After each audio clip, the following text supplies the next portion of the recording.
في الدنيا قبل الآخرة. وقال المؤلف رحمه الله تعالى ونفعنا بعلومه في الدارين آمين. قال والجسم يبلى غير عجب الذنب وما شهيد باليا ولا نبي والروح ما أخبر عنها المجتبى فنمسك المقال عنها أدبا والعلم أسنى سائر الأعمال وهو دليل الخير والإفضال ففرضه علم صفات الفرد مع علم ما يحتاجه المؤدي والجسم يبلى غير عجب ذنب dan jisim atau jasad yabla akan hancur ghaira ajbi dzanabi selain tulang ekor. Kalau kayak kita nih manusia itu jasad kita nanti bakalan hancur, tapi kecuali tulang ekor yang akan kekal. Jadi Allah ciptain di diri kita itu ruh kita kekal dan juga tulang ekor. Wa ma syahidun dan tidak hancur ya. Tidak hancur juga syahidun orang yang mati syahid ya. Balian hal keadaannya jasadnya wala nabi dan juga nggak bakalan hancur jasadnya itu para nabi. Orang yang mati syahid, orang yang berperang di jalan Allah itu nggak bakalan hancur. Dan juga berdasarkan fakta-fakta yang ada, orang-orang yang alim ya, ulama-ulama itu jasadnya nggak hancur. Para nabi juga makamnya juga nggak bakalan bisa dirubah, gitu ya.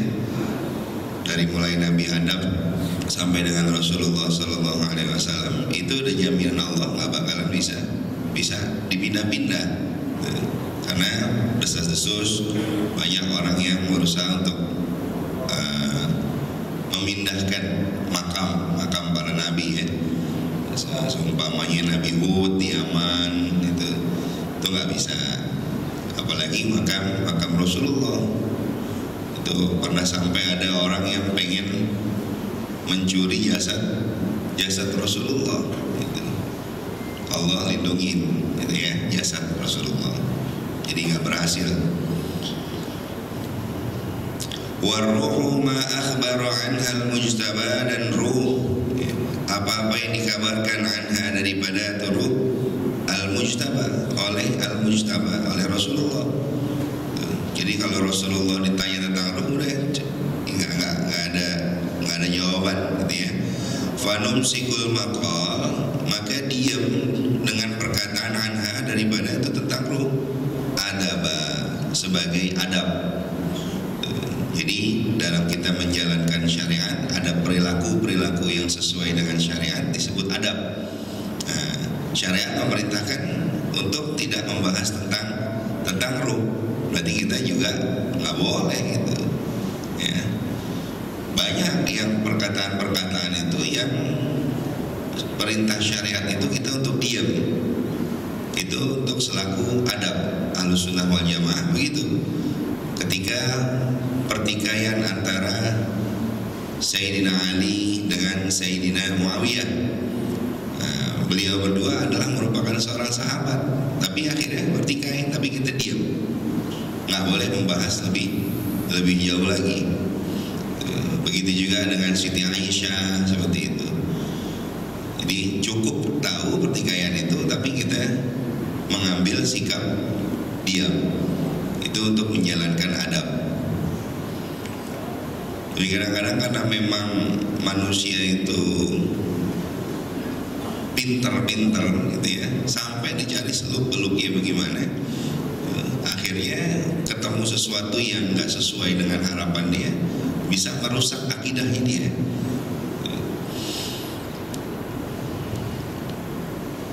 Ya, jadi Rasulullah diam, ya kita juga ikut diam tentang ruh.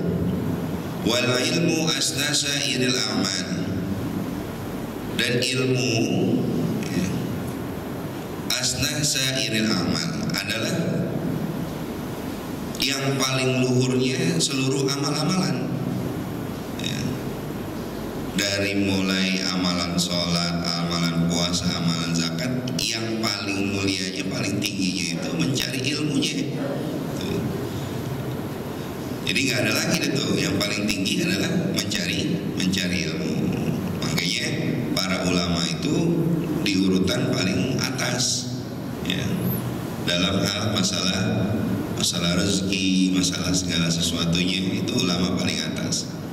Yang keduanya para petani, lalu yang ketiganya itu adalah para pedagang gitu. Itu yang diatur dalam syariat. Nah, mencari ilmu itu susah dan penuh dengan kepayahan. Kalau kita bayangin aja, kalau dulu sampai untuk mengejar satu matan hadis, ulama dari India itu jalan menuju Makkah, itu 3 bulan perjalanan cuma untuk mencari satu matan hadis. Kalau kita sekarang udah enak benar, tinggal kita searching di Google, udah dapat matan hadis. Akhirnya itu athar dari ilmu itu kita nggak bisa dapetin dengan begitu, karena ilmu itu syaratnya itu harus penuh dengan kepayahan ya. Makanya kita para salafus pendahulu, para salafus soleh itu mencari ilmu dengan cara bertalaki, ngaji sama guru ya. Guru yang ngaji dengan gurunya lagi ngaji dengan guru terus gitu ya. Ada sanad keguruan. Jadi ketika dia mensyarahkan sesuatu itu sesuai dalam koridornya, enggak menyimpang. Wa huwa dalilul khairi wal ifdali, dan mencari ilmu itu merupakan satu petunjuk kebaikan dan keutamaan ya kan. Ilmu itu adalah cahaya. Jadi kita kalau di tempat gelap butuh penerang, itulah cahaya. Begitulah kita hidup di dunia ini ya. Kalau kita nggak pakai ilmu, payah kita.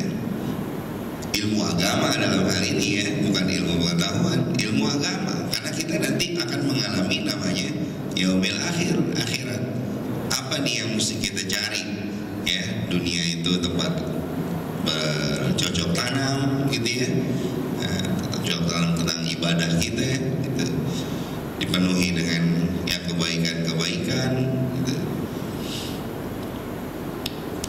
Fa farduhu ilmu sifatil fardi. Lalu yang fardunya itu ilmu apaan?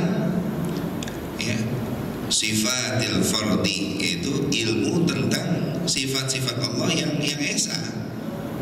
Ya. Pertama kali yang mesti kita pelajarin ilmu adalah dalam mengenal apa yang kita sembah, siapa yang kita sembah. Itu yang pertama kali ya. Makanya saking fardunya kita kalau kita punya anak ya, kita sebagai orang tua nggak bisa mengajarkan anak kita itu, harus mencari seorang guru untuk anak kita ngajarin. Sebab nanti itu akan berimbas kepada kita di yaumil akhir nanti. Pertanggungjawaban kita sebagai orang tua yang pertama kali ditanya itu sejauh mana ngajarin anak kita tentang Allah.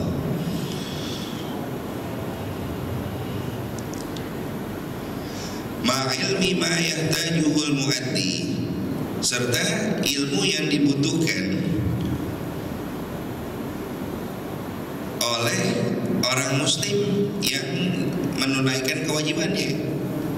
Kewajiban kita apa ya?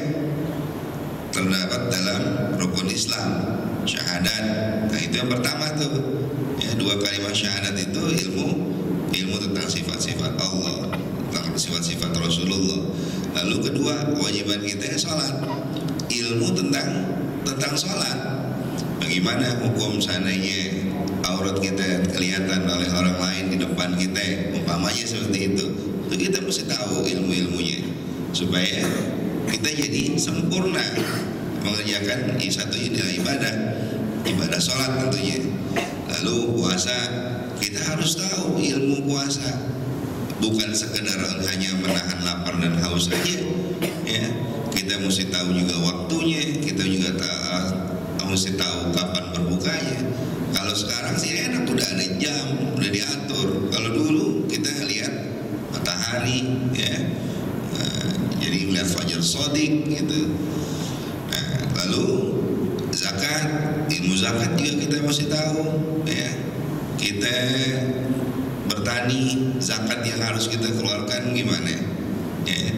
Lalu kita berternak, zakat yang mesti kita keluarin gimana. Kita memiliki harta berupa emas gitu ya, itu gimana zakatnya. Nah, lalu sekarang berkembang menjadi zakat profesi, ada lagi tuh, ya, tapi itu difatwakan oleh ulama-ulama kekinian yang sekarang kontemporer. Nah, kalau ulama-ulama dulu nggak pakai itu zakat profesi. Min fardhi dinillahi fid dawami, ya, dari kefarduan agama Allah fit dawami, secara terus menerus, ya. Ilmu-ilmu yang wajib pada Allah itu secara terus menerus kita pelajari, ya. Cara menghadap kepada Allah juga kita pelajari. Katuhri, seperti bersuci, ya, bagaimana caranya istinja, ya, bagaimana adab dalam kita buang air kecil, kencing umpamanya, kita harus tahu. Wassalati, dan ilmu tentang salat, wasyami, dan ilmu tentang puasa. Wal bai'i lil muhtaji littaba'i, dan jual beli, ya, bagi orang-orang yang melakukan jual beli, ya, mesti tahu ilmunya. Bagaimana hukumnya andai kita jual barang A, gitu. Bagaimana hukumnya andai kita selaku pembeli ini mengalami kerusakan barangnya sebelum kita pakai, gitu. Itu kita harus tahu. Wa zahiril ahkami fi sana'i, dan zahirnya hukum-hukum Allah, hukum-hukum syariat fi sana'i, dalam masa-masa yang seperti sekarang ini, dalam profesi-profesi kita, gitu ya. Bagaimana hukum syariat, bagaimana hukum syariat tentang profesi pengacara umpamanya, bagaimana hukum syariat. Jadi kita selaku manusia udah ada tuntunannya ketika kita bekerja sebagai karyawan, gitu ya. Kita mesti tahu secara syariat diatur itu seperti apa. Wa ilmu da'ilil qulubi mufsidi, dan ilmu-ilmu tentang penyakit hati, ya, yang bisa merusak. Kalau ujubi, seperti ujub, bangga diri, ya. Wal kibri, dan kibir atau sombong. Nah, ini macam-macam nih. Kalau ujub, bangga diri, kibir itu merendahkan orang lain, ya. Lalu ada lagi sum'ah, gitu ya. Sum'ah itu supaya pengen didengar sama orang. Ini satu keluarga, kalau umpama diibaratkan penyakit ini tuh satu keluarga. Sum'ah, ujub, kibir, itu satu keluarga nih. Kalau kibir jelas-jelas kita itu merendahkan orang lain dalam batin kita. Ini penyakit-penyakit yang bisa menjadikan kita munafik. Karena apa? Di batin beda, di batin A, di zohirnya B. Ini bahaya nih kita nih kalau gini. Sebab yang kita paling takutin tuh kalau kita tuh dicap sebagai munafik, gitu ya. Karena nerakanya paling bawah munafik gitu. Nah, ya.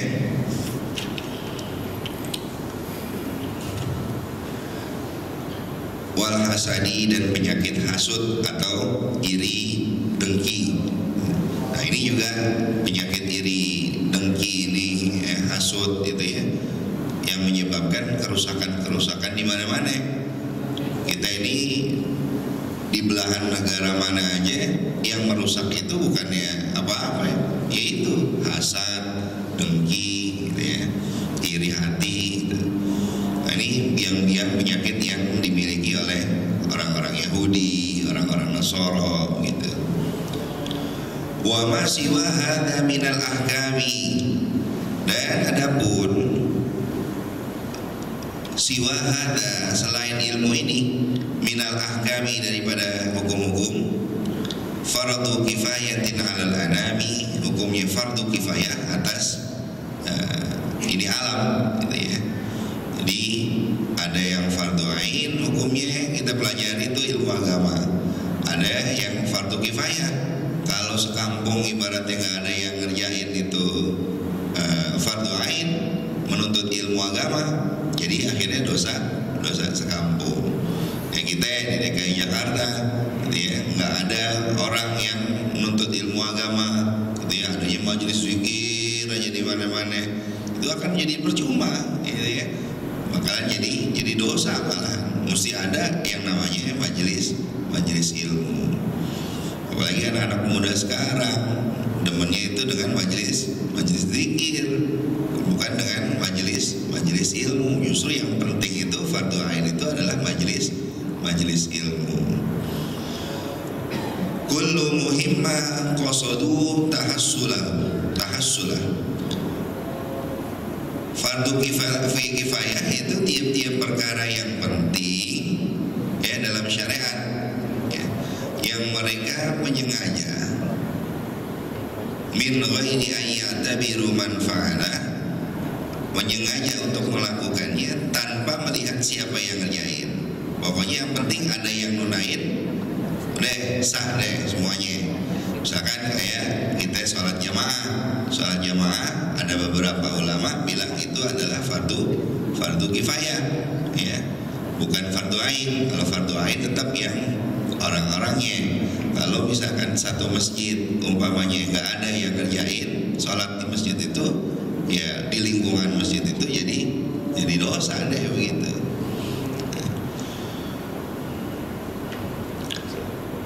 Ka'amri ma'rufin wa nahyil munkari, seperti contohnya fardu kifayah seperti amar ma'ruf, menyuruh pada kebaikan, dan nahi munkar.